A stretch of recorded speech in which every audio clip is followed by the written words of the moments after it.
Hi. So I've been a coach now for about 20 years and probably for the last 5 years specializing more in executive coaching.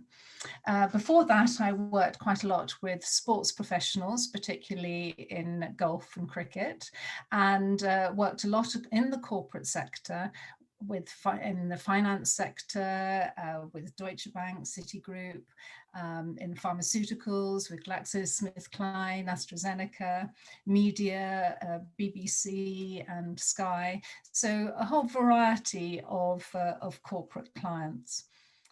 Well, I believe it's a mark of someone's success. So firstly, if they've been sponsored by a company, it shows that the company believes in them and wants to assist them in their career progression. When people are organising the coaching for themselves, it shows they're investing in themselves. And that's a very successful mindset. At the executive level, I reckon I've experienced the three top things that people come for. One is promotion, that they're not getting the promotions or the speed of promotions that they would like or expect. And I have a wide range of experience in helping people with their career success.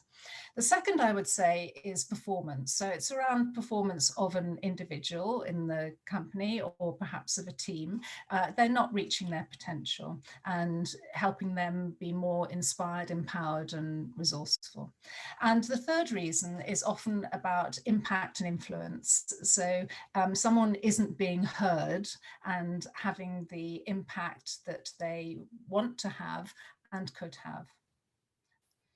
Well, I find that if you are genuinely interested in someone, the trust is immediately developed because you are genuinely interested, and it creates a great platform for very open conversations, non-judgmental environment and open conversations.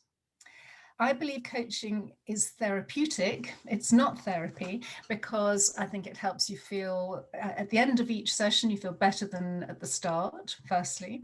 Secondly, it helps you feel more resourceful. You have a sharpened sense of focus and a clear plan ahead. So how I know what people need is because I ask them and delve down deeper into their answers. So asking them, understanding their values. So when they give me an answer, I want to know why that's important to them. And as we go along in the sessions, we uncover more things that they weren't consciously aware of that are actually important to them. And sometimes that can be very enlightening. I'm not a consultant, and a consultant would be there to solve a problem and give answers. So the premise really with coaching is that the client has the resources already within them and has the answers. The exploratory conversations that we have and the questions and the challenges that I pose, effectively the client comes up with the solutions themselves. They are the expert in their field, and it's about them perhaps seeing things differently in a new perspective, freeing themselves for some limiting structures that are holding them back from. Well, there are a variety of techniques, and one of them is to establish areas in which they've been very successful. And everybody has successes. And if we unpick the strategy and the attitude that led to that success, we can utilize a lot of that into the context where there is a bit of a sticky problem currently. What people have said to me is they feel happier and more confident. They get tangible results in terms of promotion, in terms of greater recognition within the business. And they feel much more confident about their future.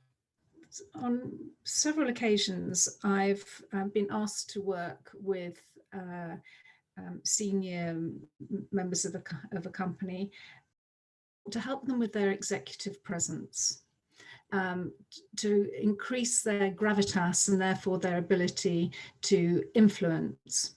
And I had an interesting situation a few years back with one of the top 10 accountancy practices in the country, where I had two senior managers, two female senior managers, who both wanted to be partners and didn't understand why they weren't achieving promotion to partner.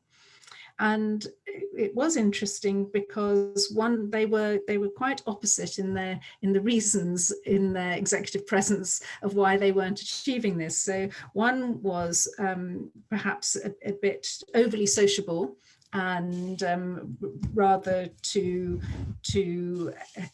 heavy-footed in the presence, metaphorically, and the other one perhaps was a bit too quiet and not seen as a strong enough presence, and not contributing sufficiently in meetings.